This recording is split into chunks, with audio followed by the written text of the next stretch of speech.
I was hoping it'd take a bit longer before I had to review another game like this.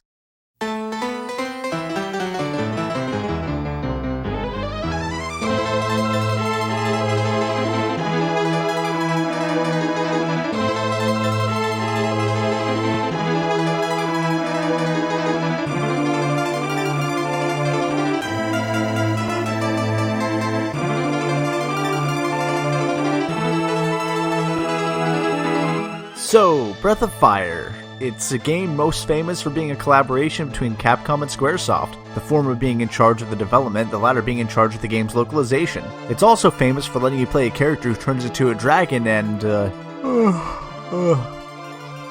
excuse me. I'm just tired, I guess. Anyway, you'd be hard-pressed to find a more stereotypical and generic example of an old-school JRPG, with all of the outdated trappings and nothing to set it apart from its competition. So yeah, this is going to be a negative one. On the plus side, it'll also be a short one, as, well, when something is this average, how much can you stretch things out?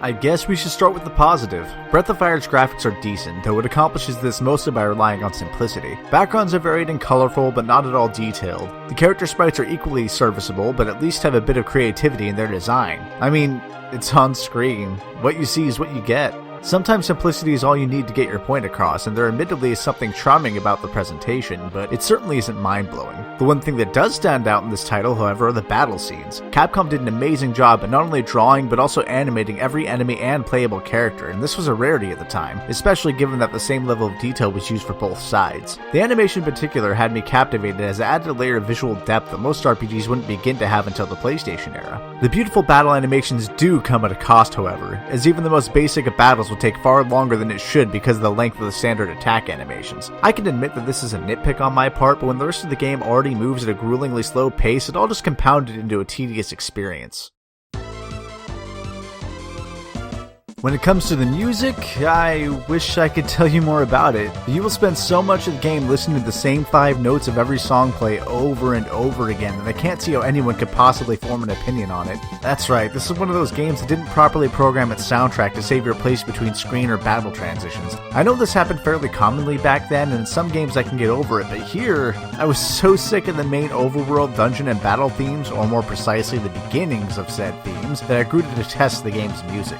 That is sad because it's not entirely fair to the composer. I listened to the soundtrack outside of the game while writing this very review, and it was alright, I guess, though annoyingly tinny sounding in a lot of places. It has a different style than you would expect from other RPGs of the era, and I feel it does fit the game overall. I know a lot of other reviewers describe it this way, but it certainly does feel very Capcom-esque. Still, nothing really stood out, but nothing was awful either. It was functional, much like the majority of the game's graphics. I also like the fact that most of the heroes aren't humans, instead taking the form of other humanoid animal hybrids.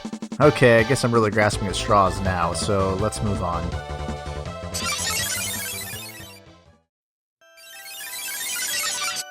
I feel obligated to give a bit of a preface here. When I started writing this, I thought this was just going to be a segment on how bland the game was. But the more I played and the more I reflected on the game, the more I realized how many truly appalling design choices there were in this title that actually dragged it down further than I would have expected. So, to all of you nostalgic fans of Breath of Fire, this is where things get ugly. Can't say I didn't warn you. I hope you like backtracking, as a large amount of Breath of Fire's content contains it. Most of the time, it's just to find some secret item you missed or to unlock a hidden spell, but not always. In fact, the game has such an infatuation with backtracking that it will actually kick you out of a couple of dungeons just to make you immediately travel through them again, because the developers are sadists, I guess. Speaking of sadism, let's hope that you have a photographic memory and treasure chest radar. Breath of Fire loves halting your progress when you just so happen to miss that one particular treasure chest on that one map that had a key item in it that you had no idea you needed to be looking for, thus leading to even more backtracking if you missed it. Breath of Fire has terrible pacing issues, which given the game's structure is quite tragic. There are multiple points where the game will stop you in your tracks just to perform some completely pointless side quest. What? My character all of a sudden has amnesia for no reason? Well shit, better go to every town in the game in hopes of figuring out how and where I'm supposed to find 4 completely random ingredients, one of which is actually a highly powerful consumable item that you better hope you haven't used. The game's difficulty curve is also completely backwards. The first third of the game or so is a monotonous grind with battles dragging on and taking forever, while the last third of the game was so pathetically easy that I played the game with one hand while watching Netflix on my laptop. In fact, I defeated the final boss by transforming into the final dragon form and pressing auto battle. No, really, I did. Combat never takes any strategy beyond attack, heal, and maybe a buff if you really feel like more menu navigation. In fact, the combat is one of the most devastatingly annoying parts of the entire experience, especially towards the beginning of the game where you go for a prolonged period with only one party member. And of course, like many of its counterparts at the time, the encounter rate is way higher than it has any right or need to be. The sad thing is that Breath of Fire actually had quite a few creative ideas that were ahead of their time, but added absolutely nothing to this title because of how the game was structured. For example, the game allows you to switch out party members at any time during battle, something that Final Fantasy X used as one of its defining features, and this title predates it by almost a decade. The problem is that half of the characters you have access to are useless anyway, so there's no reason to take advantage of it. The majority of the playable characters have their own unique abilities used on the overworld or in dungeons, and while this is a fun idea, it is mostly just used as a means of halting your progression until later, or hiding secrets, and is one of the main tools that led to the previously mentioned backtracking issue. Besides, use of some of these abilities often conflicts with other game design choices. For example, one of your characters fuses with his teammates to get a completely overpowered hybrid, giving you less players to choose from, which also defeats the purpose of the previously mentioned character switching mechanic, while also making the pathetic combat even easier. The auto battle system was another great concept in theory, but it made combat almost entirely pointless because after setting up a couple of buffs, all you had to do is use auto battle to win every fight you come across. None of these innovative mechanics were beneficial to the game design, and a lot of them actually hurt the game design, despite being really cool ideas on their own. It all just comes down to Breath of Fire being a terribly balanced experience. I've gotta be honest, I don't consider these issues nitpicking. If I wanted to nitpick, I would talk about the lack of automated item sorting. I would mention that there is no run button, so movement is aggravatingly slow. I would mention how switching party members to the front of your group as frequently as you need to can be aggravating because you have to enter the menu every time you want to pick a lock, smash a wall, or go fishing. Oh, not to mention the stupid as hell life bars that the bosses have. What was the point of them even having life bars if they aren't going to properly display how much HP the enemy has? At first the bosses just got healed a little bit after the life bar was depleted, but for the majority of the game it is no indication whatsoever of how much damage you've done to them. What the hell was the point of this, Capcom? Why did you make all of these idiotic decisions? These are minor inconveniences, but all the things I mentioned before are rather large gameplay issues that truly mar the experience. Even though I'm able to look past a lot of these issues separately, when they are all compounded on top of one another, it just becomes a cumbersome mess. Okay, that's enough ranting. Let's move on to the story.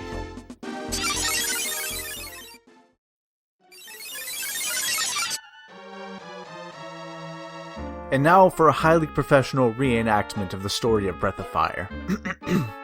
You good dragon, he evil dragon. Go kill. That's it. That's really it. Even back when the game was released, it wasn't exciting. The game is weighed down by its silent protagonist, bland writing, and flat characters who really contribute nothing and have no reason to be on this journey in the first place. When you go to a town, you aren't given story progression, instead you were given very literal instructions on what to do next. I am the boss that guards the key. Well, that's fascinating. Riveting, in fact. I have never before been so gripped by a story. This will be my first video without a spoiler tag, but what's the point? There is no substance to this plot at all. Even if I had the desire to delve into it, I couldn't, so, yay.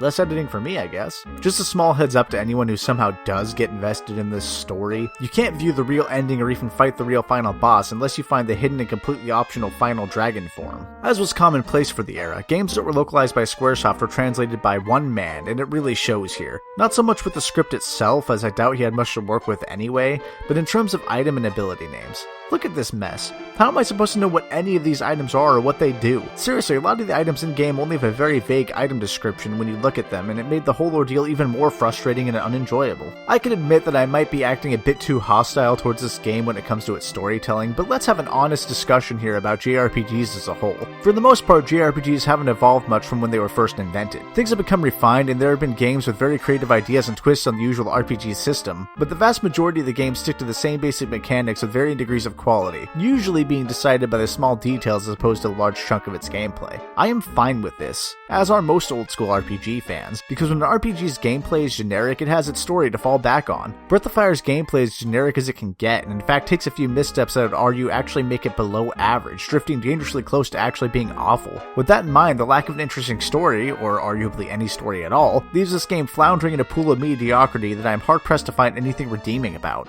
I know that this was Capcom's first attempt at an RPG, but my god, I don't see how this game can be remembered so fondly by anyone.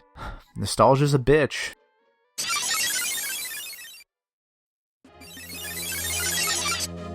It may just be me, but I get a very heavy Dragon Quest vibe from Breath of Fire. And maybe that's actually part of the problem. Everything from art design to gameplay mechanics feels like it was almost copy and pasted from the earlier title, though thankfully with less menus. Don't get me wrong, I'm not bashing Dragon Quest here. It was a great and influential game that paved the way for JRPGs as a genre on the original Nintendo.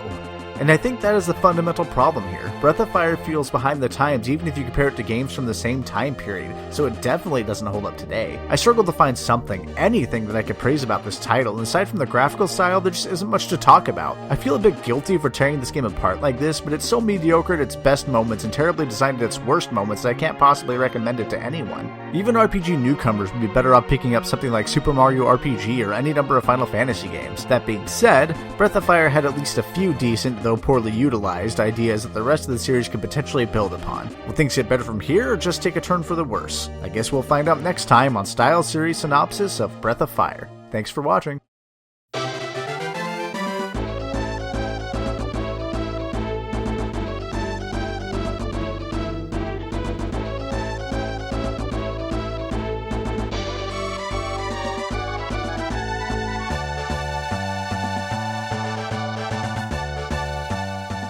Hello everyone, and thank you again for watching Stiles Series Synopsis on the first Breath of Fire. If you're looking for more SSS content, you can follow the link to see my first entry on Quantic Dream, or if you're in the mood for another Super Nintendo RPG review, and a more positive one at that, you can check out my review of Bahamut Lagoon. Anyway, if you liked my reviews, please like, share, and subscribe.